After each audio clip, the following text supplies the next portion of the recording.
Hello everyone, and welcome to this DelfStack tutorial video.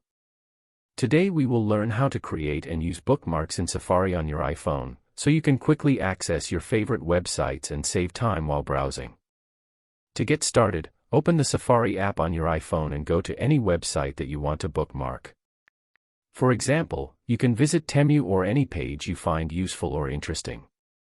After opening the website, tap on the three dots on the address bar and from there tap on Share. This will open a menu with several options. Scroll down and tap on Add Bookmark. Now tap on Add Bookmark to. Now you will see a screen where you can edit your bookmark.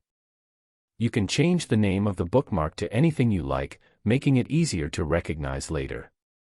You will also see the website link saved below. Before we continue, take a moment to subscribe to the channel and press the bell icon for more quick and helpful tutorials like this.